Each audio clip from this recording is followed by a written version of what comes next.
Muy bien, amados hermanos. Esta es la segunda parte de nuestra serie titulada El Supremo Llamamiento. Recordemos que esta es una frase escrita por el apóstol Pablo, el Supremo Llamamiento. Y lo que haremos durante esta serie es hablar de los distintos sucesos en los que nuestro Dios llamó a diversos personajes bíblicos y poder extraer de esos llamamientos las lecciones que necesitamos para responder nosotros a ese supremo llamamiento que tenemos de parte de Dios. Hoy quiero compartir con ustedes una predicación que diserté en la investidura del nuevo rector del Seminario Teológico Centroamericano. Tuve el privilegio de ser invitado a dicho evento y allí compartí este tema, y fue después de haber predicado acerca del llamamiento de Dios a Moisés en el Seminario Teológico que el Señor puso en mi corazón el hacer esta serie. Y he titulado este mensaje El maravilloso llamado de Dios. Hoy quisiera que abordáramos 4 importantes lecciones que podemos extraer del llamado de Dios a su siervo Moisés, uno de los personajes más significativos y prominentes de la Biblia. El nombre de Moisés aparece 767 veces en el Antiguo Testamento y 79 veces en el Nuevo Testamento, haciendo un total de 846 menciones de este personaje en toda la Biblia. La historia de Moisés la encontramos desde el capítulo 2 del libro de Éxodo, que relata su nacimiento, hasta el capítulo 34 del libro de Deuteronomio, que registra su muerte.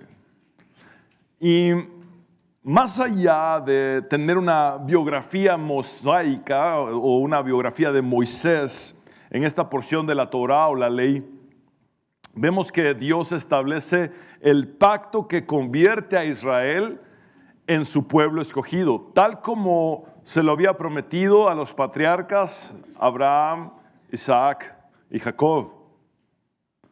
La vida de Moisés puede dividirse a grandes rasgos en 3 períodos de 40 años.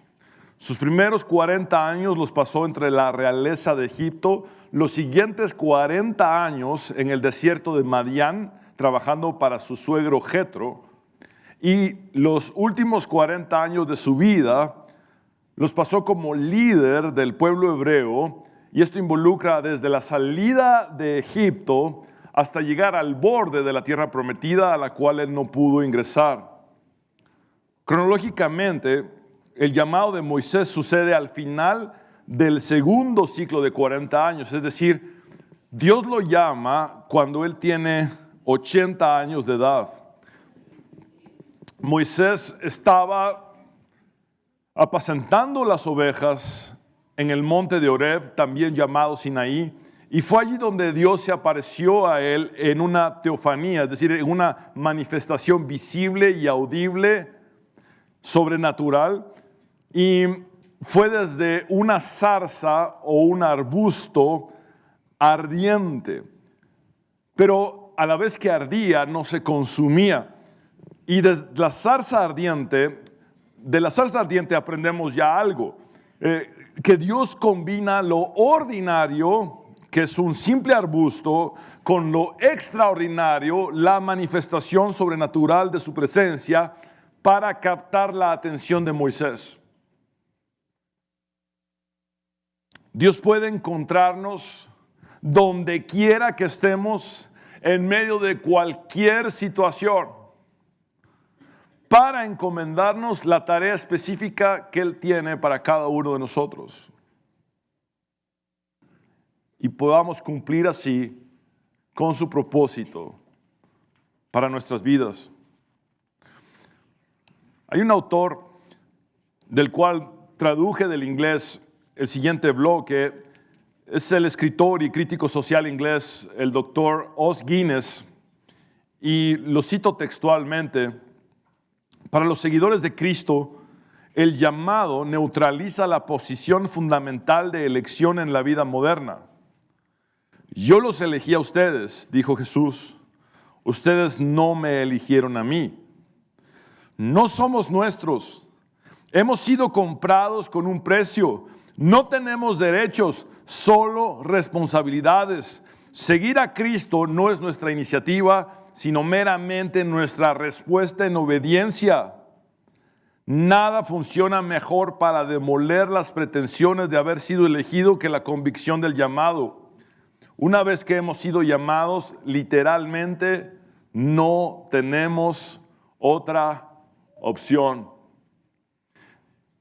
En el mundo posmoderno, creemos que todos tenemos libertad de elegir lo que querramos. La realidad es que cuando Dios nos llama, no tenemos otra opción.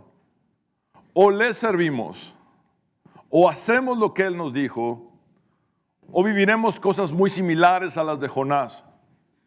Jonás, aquel profeta que trató de huir de la voluntad de Dios, ustedes conocen acerca de este personaje bíblico.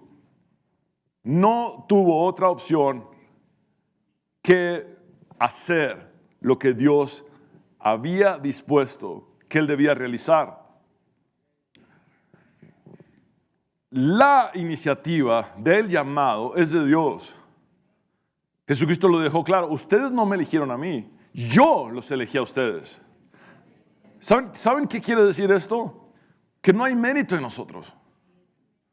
Por eso es necesario que en este momento se vengan abajo cualquier tipo de pretensiones que podríamos sentir porque estamos sirviéndole a Dios en un liderazgo o estamos sirviéndole a Dios desde un púlpito predicando su palabra masivamente o públicamente.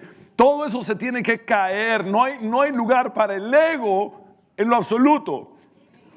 Tener ego es parecerse al diablo. Exactamente eso es lo que es. Si alguien quiere parecerse al diablo, párese en un púlpito a hablar de sí mismo. Párese en un púlpito a llenarse de soberbia y vanagloria y a tratar de fijar la atención de la gente sobre sí mismo. Si alguien quiere parecerse al diablo, entonces párese en un púlpito a fomentar el culto a la personalidad. Pero el llamado de Dios no da cabida para eso. Un auténtico llamado nos hace darnos cuenta que fuimos elegidos no por nuestros méritos, no por nuestras capacidades, sino porque Dios es poderoso para usarnos aún a pesar de nuestras imperfecciones.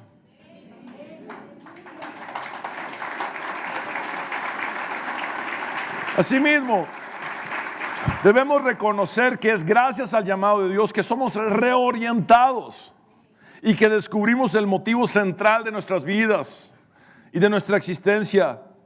Dios le advirtió a Moisés que no debía acercarse más a la zarza ardiente y que debía quitarse el calzado de sus pies porque el lugar donde estaba parado era tierra santa. ¿Saben por qué era tierra santa? No por el lugar geográfico, sino por quién estaba allí manifestándose desde la zarza ardiente. Entonces vemos que esta es la primera vez en toda la Biblia que aparece la palabra Kodesh, la palabra santo. Aquí es donde empieza a darse a conocer la santidad de Dios. Y es este acto de quitarse los zapatos que nos hace entender que la santidad de Dios quiere reverencia o demanda reverencia de parte de nosotros. Demanda cambios. Demanda una transformación de parte de nosotros.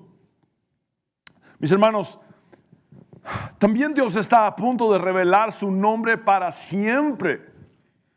Este es un pasaje hermoso de la Biblia en el Éxodo, un relato precioso. Dios le hizo saber a Moisés que había escuchado el clamor del pueblo que estaba siendo oprimido por los egipcios y que por lo tanto él sería enviado al faraón para librar a los hijos de Israel de la esclavitud, porque Dios les daría la tierra prometida, una tierra que Dios describió como aquella que fluiría leche y miel.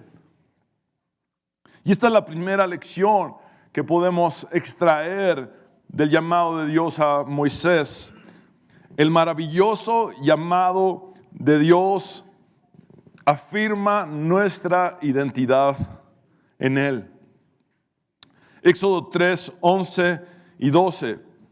Entonces Moisés respondió a Dios: ¿quién soy yo para que vaya a Faraón y saque de Egipto a los hijos de Israel?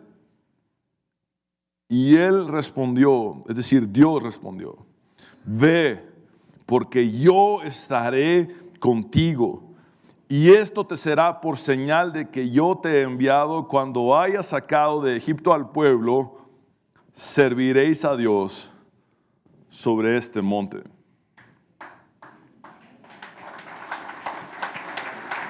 Ahora, mis hermanos, recordemos, ¿cómo fue que Moisés llegó a Madián? Porque recordemos, sus primeros 40 años fueron ¿en dónde? Entre la realeza de Egipto.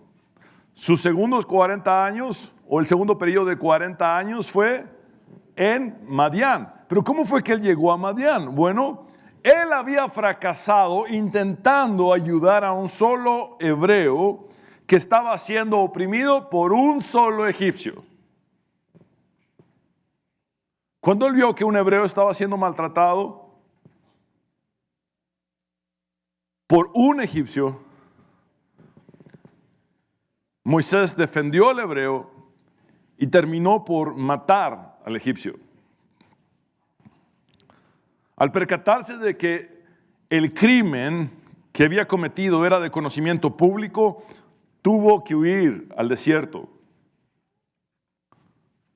Seguramente Moisés pensaba: si por haber intentado ayudar a un hebreo y haber matado a un egipcio común, he pasado 40 años como un prófugo en el desierto, ¿cómo voy a librar a todo el pueblo y enfrentar al hombre más poderoso sobre la faz de la tierra, el faraón? Para este momento, Moisés ya había aprendido lo que es humildad. Él tuvo que estar por 40 años en su propio desierto personal antes de ser el líder de todo el pueblo en un desierto colectivo durante otros 40 años. Pero aunque había aprendido humildad, al estar frente a la zarza ardiente, aún le faltaba aprender a tener fe plena en Dios. Mis hermanos, el llamado no solamente requiere de lo que ahora somos, sino también nos demanda el llegar a ser lo que aún no somos, debido a la inmensidad de aquello a lo que Dios nos ha enviado. Dios no solamente vio al Moisés que estaba delante de la zarza en aquel momento, sino también vio al Moisés potencial que Él mismo, como el Señor de todo, transformaría y fortalecería para que superara sus miedos y cumpliera valientemente con la misión encomendada. Cuando Moisés preguntó: ¿quién soy yo?,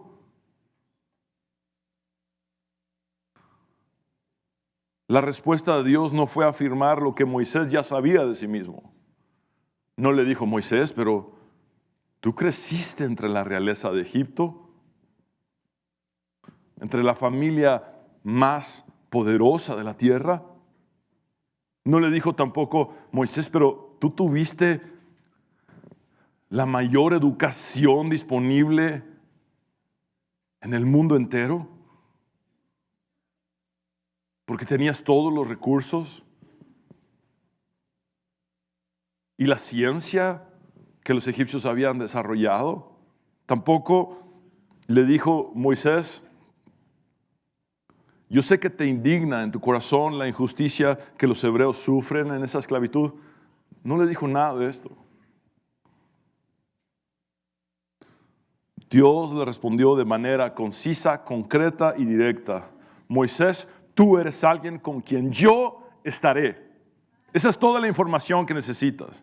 ¿Quién soy yo? Bueno, este eres tú, Moisés. Tú eres alguien con quien yo estaré.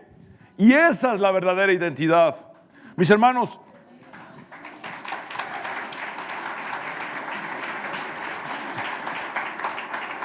¿Se dan cuenta de que en verdad eso es todo lo que realmente somos? Somos gente con la que Dios está. Más allá de nuestros títulos, posesiones o reconocimientos, lo que verdaderamente nos define es que somos gente con la que Dios está.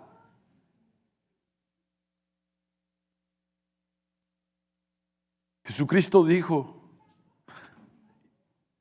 y yo estaré con ustedes todos los días, hasta el fin del mundo. Mi identidad no está en un título teológico. Mi identidad no está en ser pastor de una iglesia. Mi identidad está en que Dios me llamó y está conmigo. Al igual que tu identidad debe estar resumida a eso. Esto no se trata de nuestra trascendencia personal o de figurar nosotros. Esto se trata de que Dios tomó la iniciativa de llamar a un pecador indigno como yo o como tú. Y decirnos: esta es la tarea que tengo para ustedes. Vayan por todo el mundo y prediquen el evangelio a toda criatura. Señor, pero ¿quién soy yo para predicar tu palabra? Pero ¿quién soy yo para evangelizar a mi vecino? Pero ¿quién soy yo, Señor, si tengo tantos defectos? Muy bien, déjame decirte quién eres tú. Tú eres alguien a quien yo llamé y con quien he decidido estar.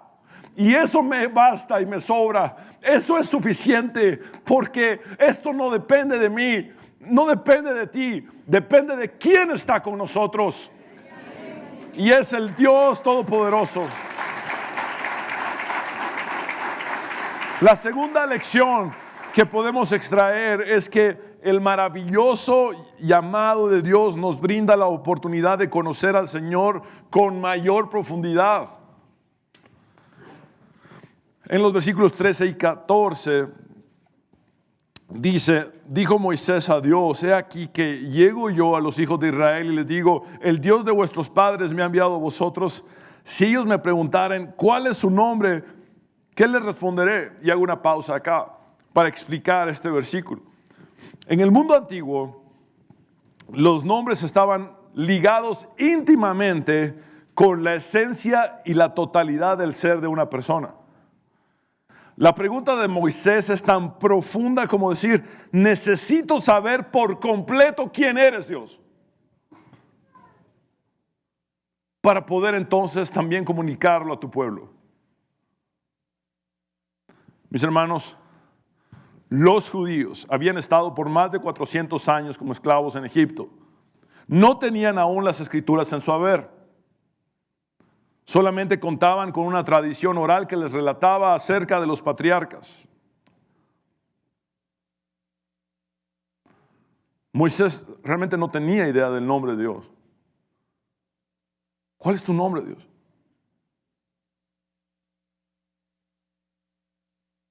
Versículo 14: y respondió Dios a Moisés: yo soy el que soy. En hebreo es Ehyeh, Asher, Ehyeh.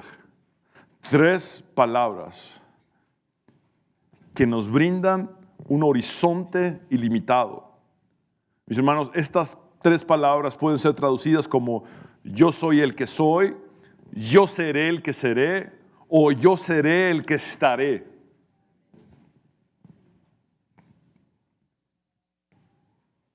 Y dijo: así dirás a los hijos de Israel: yo soy, me envió a vosotros.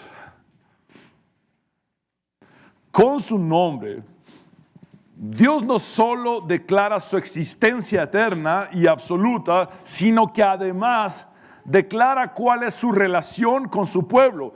Dios afirma su presencia y su actuar a favor de los suyos. Los eruditos Kiel y Delitzsch comentan: la pregunta presuponía que el nombre expresaba la naturaleza y operaciones de Dios y que Dios expresaría en hechos la naturaleza expresada en el nombre. Dios se designó a sí mismo mediante este nombre como el Dios absoluto, actuando con una capacidad y autodependencia sin ataduras. Dios se reveló a Moisés no solamente como el Dios creador, Elohim, como el Dios de sus padres, el Dios de los patriarcas Abraham, Isaac y Jacob, sino también como el Dios personal que opera y dirige la historia de salvación. Yahweh, Yahvé, Jehová. El yo soy significa que el Señor es el Dios autoexistente, todo suficiente y todo trascendente. Implica lo siguiente: yo estoy contigo y trasciendo toda circunstancia en tu vida. Dios le acababa de decir a Moisés: Moisés, tú eres alguien con quien yo estaré, y este es mi nombre. Yo soy el que estaré, o yo seré el que estaré. Yo soy el que soy.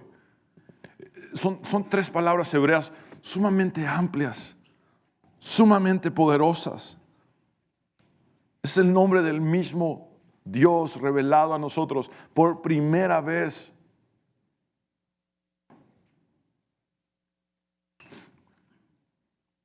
Los egipcios eran politeístas.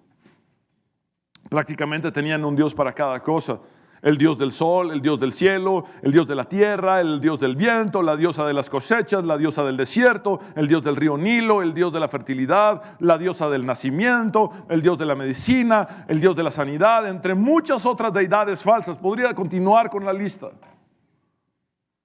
Pero el nombre del Dios verdadero significa: yo soy el único Dios de todo y sobre todo. El que está presente y activo. El Dios que está y estará contigo. El Dios creador del sol, el Dios creador del cielo, el Dios creador de la tierra, el Dios creador de la luna, del viento. Él es el Dios de las cosechas. Él es el Dios del desierto. El Dios del río Nilo, el Dios de la fertilidad, el Dios del nacimiento, el Dios de la medicina, el Dios de la sanidad, el Dios de todo cuanto hay, el Dios de todo cuanto existe, el Dios que te creó a ti, el Dios que me creó a mí, el Dios y el Señor de señores, el Rey de reyes. Él es el único verdadero Dios. Ahora hay algo muy importante que tenemos que entender. El yo soy de Dios ilumina también las páginas del Nuevo Testamento. Este nombre que Dios le reveló a Moisés desde la zarza ardiente, y con el nombre que Dios se manifestó a todo el pueblo hebreo que sale de la esclavitud en Egipto y que ve el mar abrirse, y todo lo que ustedes conocen del relato bíblico, es el mismo yo soy del Nuevo Testamento. Dios se hizo carne. Es lo que Juan nos explica en el capítulo 1. En el principio era el verbo, y el verbo era Dios, y el verbo era con Dios. Pero Él vino a este mundo, se encarnó, y por eso Jesús en varias ocasiones se presentó como el yo soy. Y Juan registra lo que son los 7 yo soy de Jesús en el Evangelio. Y todos los yo soy de Dios son relacionales. Son relacionales. Ves en toda la Biblia que constantemente Dios dice: y ustedes serán mi pueblo y yo seré su Dios. Y ustedes serán mi pueblo y yo seré su Dios. Si quisiéramos saber cuál es el deseo de Dios, qué es lo que Dios anhela, pues es ser nuestro Dios y que nosotros seamos su pueblo. Eso es. Una y otra vez lo dice. Entonces, todo yo soy que Jesús presenta es absolutamente relacional. Por ejemplo, Jesús dijo: yo soy el pan de vida. Pero ¿saben para qué es el pan de vida? Para saciar nuestra hambre. Jesús dijo también: yo soy la luz del mundo. Pero ¿sabes por qué es la luz del mundo? Para iluminarnos a nosotros, para que no estemos más en tinieblas y en oscuridad. Jesús también dijo: yo soy la puerta. Pero ¿sabes para qué Él es la puerta? Para que tú y yo entremos a la salvación. También Jesús dijo: yo soy el buen pastor. Y es para dar su vida por nosotros, sus ovejas.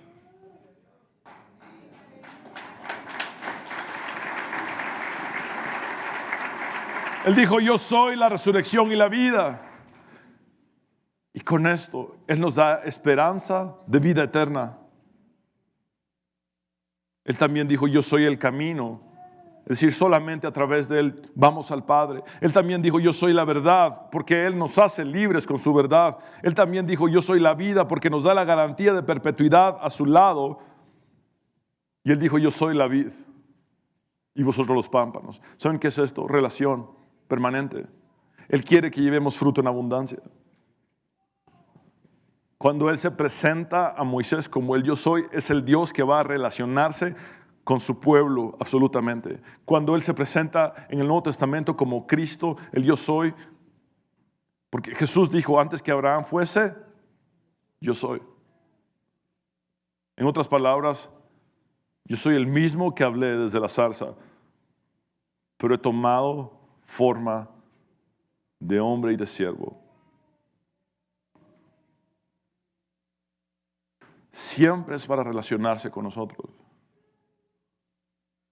Siempre es para hacer algo a nuestro favor. Siempre es para actuar para nuestra bendición, para que podamos estar seguros en Él, para que podamos confiar en Él, porque Él es nuestro todo.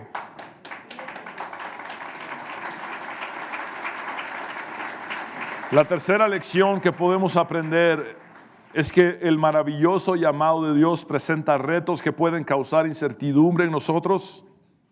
Sin embargo, contamos con la esperanza de que Dios nos guiará a través de cada situación que enfrentemos. En el capítulo 4 y versículos 1 y 2 dice lo siguiente. Entonces Moisés respondió diciendo, he aquí que ellos no me creerán, ni oirán mi voz, porque dirán, ¿no te ha aparecido Jehová? Y Jehová dijo, ¿qué es eso que tienes en tu mano? Y Moisés respondió, una vara. Moisés es honesto y expresa su duda a Dios. Señor, estoy inseguro. No me van a creer. Nadie más ha sido testigo de este momento en el que tú te has aparecido a mí en una zarza ardiente.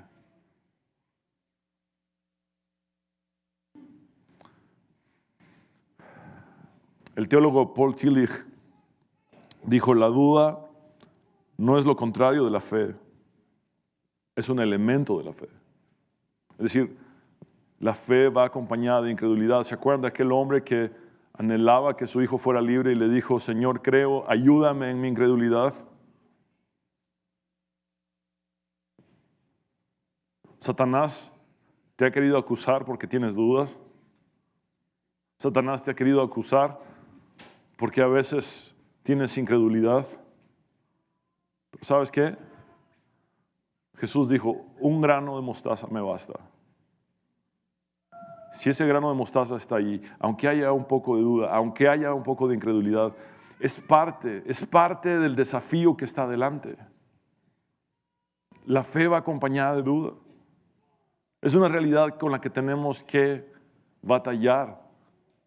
Y poco a poco nuestra fe va creciendo mientras más nos relacionamos con Dios. Y mientras más nuestra fe crece, nuestra duda va decreciendo.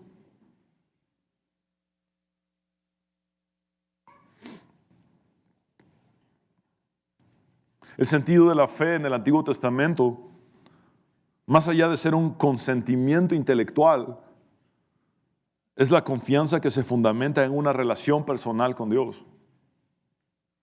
¿Cómo es que la fe aumenta y la duda decrece? A través de una relación personal con Dios. ¿Cuánto conoces a Dios? ¿Cuánto te relacionas con Dios? Por eso a mí me preocupa tanto cuando a la gente se le enseña no quién es el verdadero Jesús, sino un falso concepto que han inventado perversamente acerca de Jesucristo para fines mezquinos. Por eso me preocupa, Porque la única manera en que las personas pueden crecer realmente en su fe y ver sus dudas desvanecerse es conociendo al verdadero Jesús de la Biblia, al Jesús de los evangelios, al Jesús real.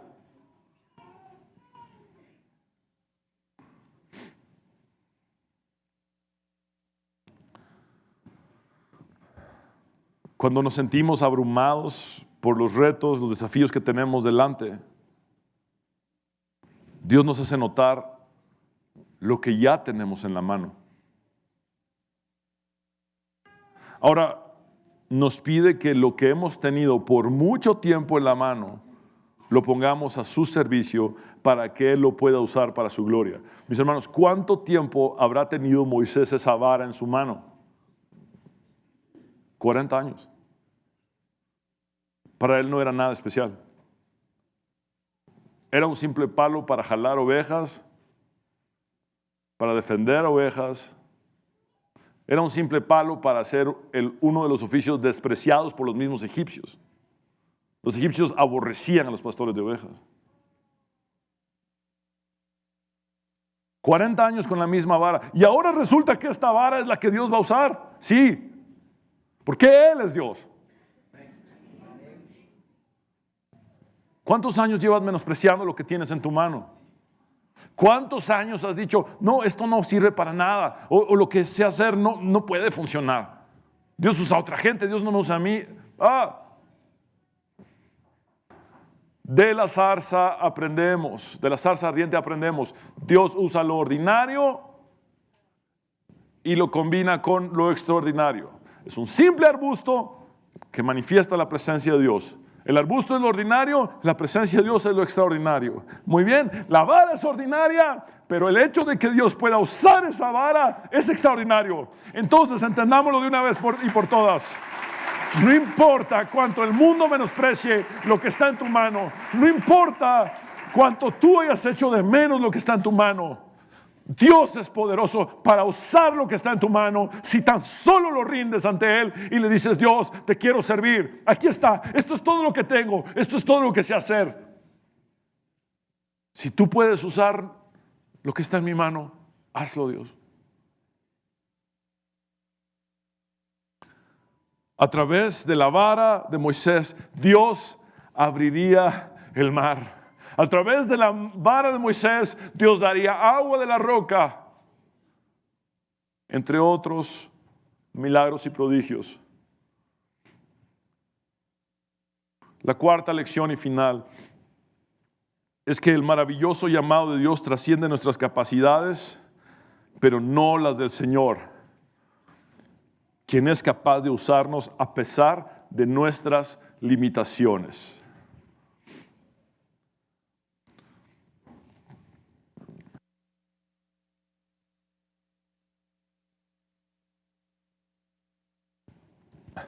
Los versículos 10 al 12 del capítulo 4 de Éxodo dicen, entonces dijo Moisés a Jehová, ¡ay, Señor! Nunca he sido hombre de fácil palabra, ni antes, ni desde que tú hablas a tu siervo, porque soy tardo en el habla y torpe de lengua.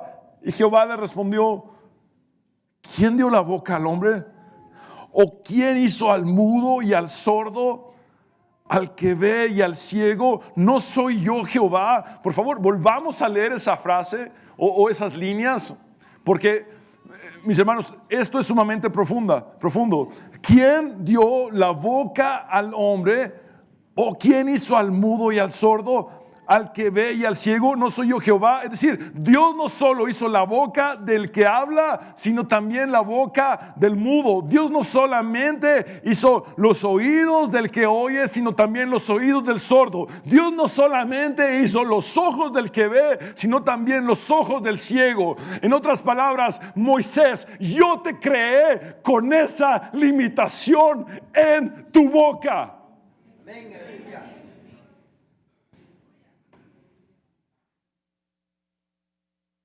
Versículo 12, ahora pues, ve y yo estaré con tu boca y te enseñaré lo que hayas de hablar.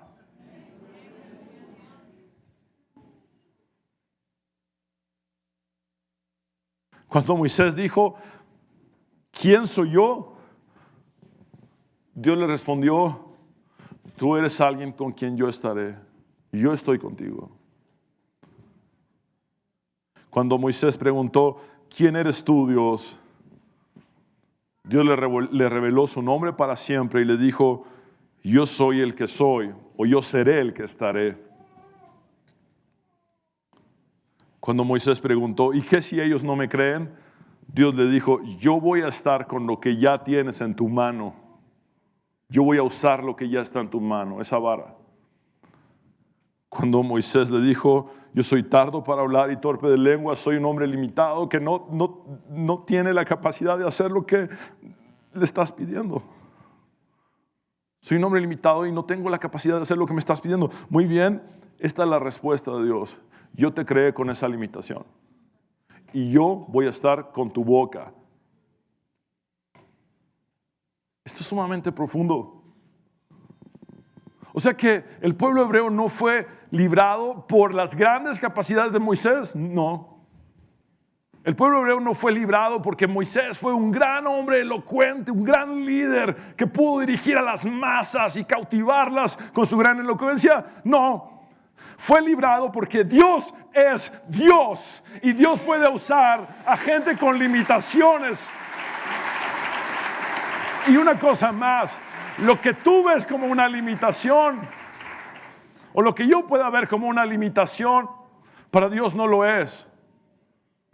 En otras palabras, Moisés, esa limitación te va a hacer volver a mí una y otra vez. Esa limitación te va a hacer depender de mí una y otra vez. Mis hermanos, las limitaciones, o como en el caso de Pablo, los aguijones, son bendiciones enmascaradas. ¿Por qué? Porque tenemos que regresar una y otra vez al Dios Todopoderoso, el único que lo puede hacer, el único que nos puede sacar avantes delante de grandes retos y desafíos que tenemos.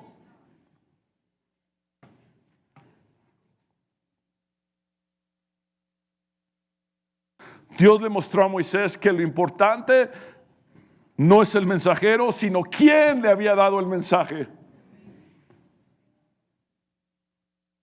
Es decir, Dios no depende de las capacidades de un mensajero. Dios lo único que quiere es que su mensaje sea dado a conocer. Por eso, dejemos ya de avalar al mensaje por el mensajero.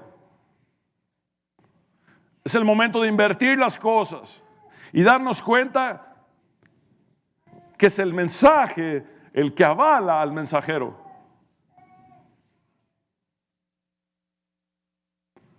Hemos caído en el error de decir, porque este famoso dice esta estupidez, entonces, perdón, dije estupidez, sí, lo reconozco. Porque este famoso dice esta tontería, entonces tiene razón. No, la fama no es sinónimo de que alguien conozca la Biblia.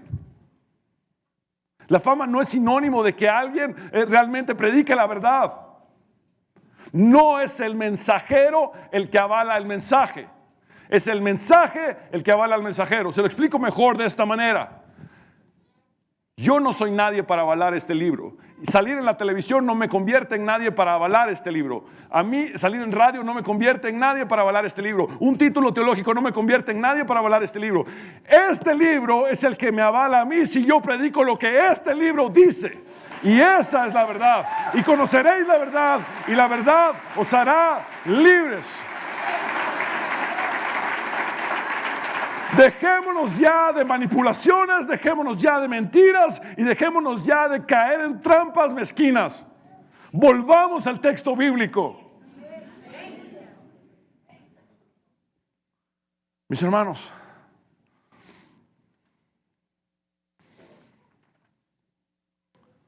es fácil comprender que Dios nos creó con dones y talentos, pero no es fácil entender que Dios, en el misterio de su soberanía,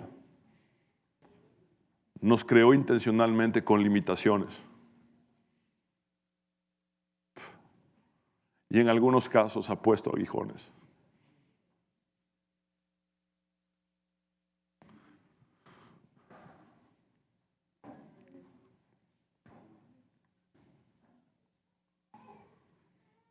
La limitación de Moisés le llevó a la convicción de que necesitaba trabajar en unidad con otras personas. A Moisés Dios le dio a Aarón. Moisés se dio cuenta de, yo no lo puedo hacer solo. Entonces Dios le dice, aquí está Aarón. Aarón va a ir contigo. Y luego, años más tarde o tiempo más tarde, Moisés ya no se da abasto ni siquiera con la ayuda de Aarón y tiene que nombrar jueces. Jueces para que lo ayuden a guiar a todo el pueblo en aquel desierto. Entonces, su limitación fue la puerta para decir, necesito más gente conmigo. Necesito más gente conmigo para hacer esta obra que Dios me encomendó.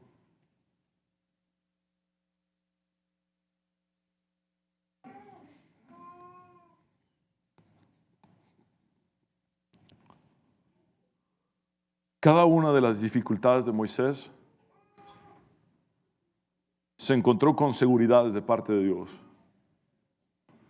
Te lo repito, cada una de las dificultades de Moisés se encontró con seguridades de parte de Dios. Jesús dijo, porque separados de mí, nada podéis hacer. Jesús también dijo que de nuestra unidad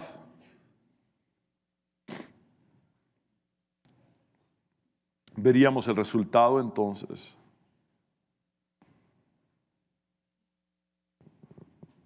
Que el mundo llegaría a creer. Se los digo de una manera más clara. Jesús dijo que nuestra unidad daría como resultado que el mundo crea en Él.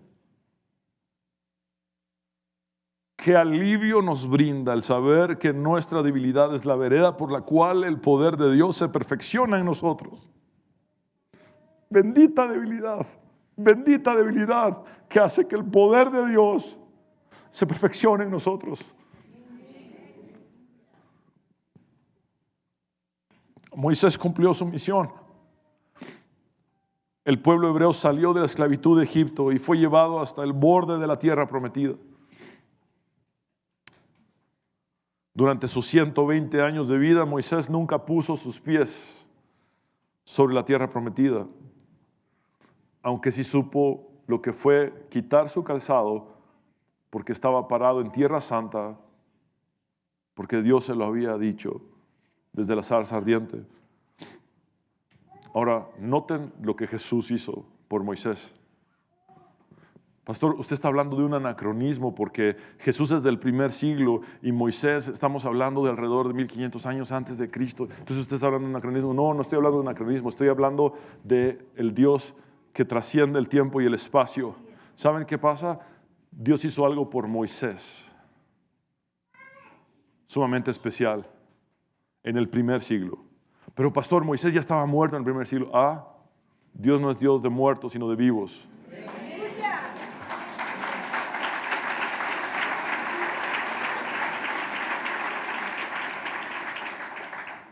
Fue en el primer siglo que Dios le dijo a Moisés, es ahora, Moisés, que vas a poner tus pies sobre la tierra prometida. Sí, ¿dónde? En el monte de la transfiguración, y será gracias a mi Hijo Jesucristo. Y es por Jesús que Moisés entra a la tierra prometida. Porque toda la gloria es solamente de Él. Toda la honra es solamente de Él.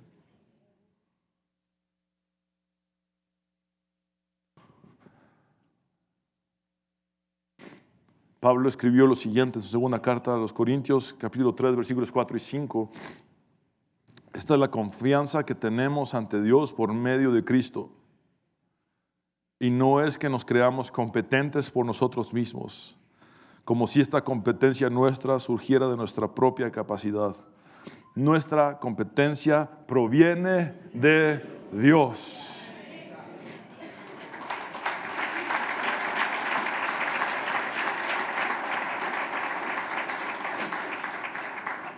Uno de mis mentores, el doctor Adrian Rogers, marcó mi vida para siempre cuando me dijo, Fernando, no se trata de lo que tú puedas hacer para Dios, Y yo me quedé asombrado. ¿Cómo que no se trata de lo que yo pueda hacer para Dios? Pero cuando terminó su frase, lo comprendí todo. Me dijo, esto se trata de lo que Dios puede hacer usándote a ti. Y es lo mismo que yo te digo hoy. No se trata de lo que tú puedas hacer para Dios, sino de lo que Dios puede hacer usándote a ti. Y yo entendí esta frase a mi manera. Yo entendí esta frase así. No se trata de lo que yo pueda hacer para Dios, sino de lo que Dios pueda hacer aún a pesar de mí. Porque no soy digno, pero es gracias a su cruz que estoy aquí predicando su palabra. Y hoy te invito a creer en el llamado de Dios para ti. Todos hemos sido llamados por Dios. Todos tenemos un ministerio. Dejémonos ya de pensar, no, hay gente superior, en un nivel espiritual allá, hay gente con posiciones y con títulos especiales a los que Dios les revela cosas que a otros no. Mentiras. El Espíritu Santo vino en aquel Pentecostés sobre todos. Y los jóvenes, los viejos, los hombres, mujeres, todos estamos incluidos en la obra del poder del Espíritu Santo a través de nosotros, el pueblo de Cristo. Somos uno en Él. Y ninguno de nosotros es mayor a nadie. Todos somos hermanos. Todos oramos así.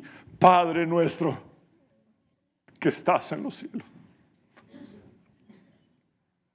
Dios te ha llamado. Responde a su llamado. Y créele. Te invito a que te pongas de pie. Vamos a orar.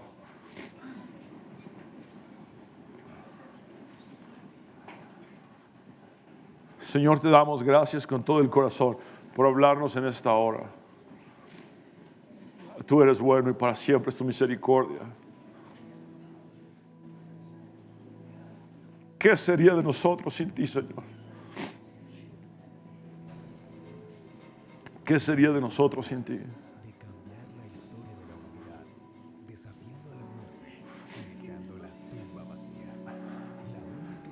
Gracias, Señor, por mis hermanos que están aquí presentes. Gracias, Señor, por todos aquellos que están conectados por redes sociales.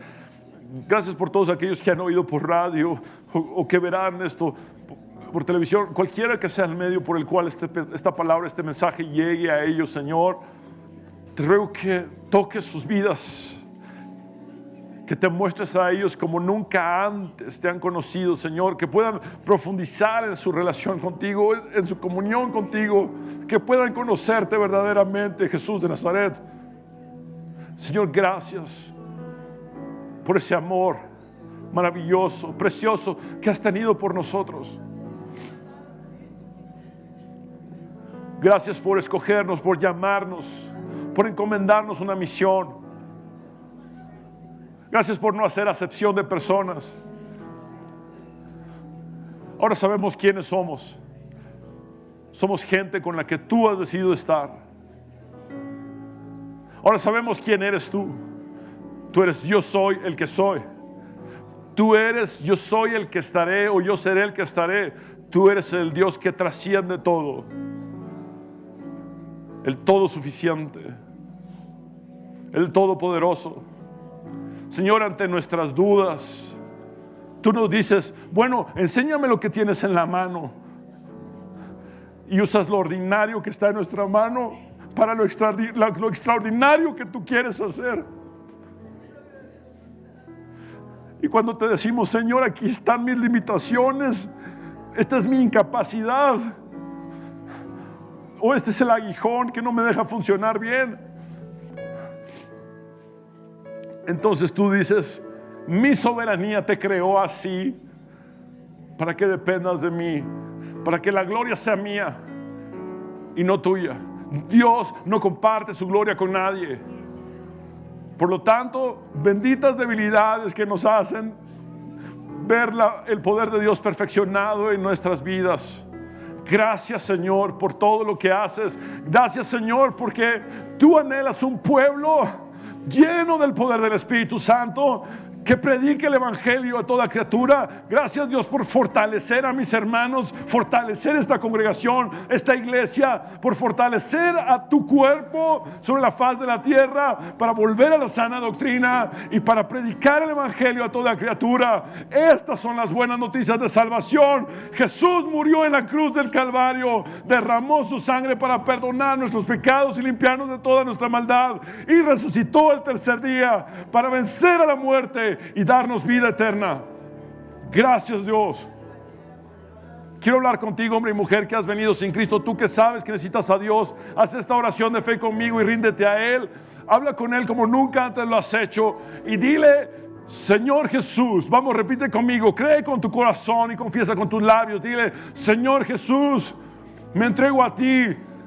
Reconozco que soy pecador, pero también sé que moriste en la cruz para perdonar mis pecados y que resucitaste al tercer día para darme la victoria y la vida eterna. Sálvame, Jesús. Sálvame. En tu nombre, Jesús, hemos orado. Amén.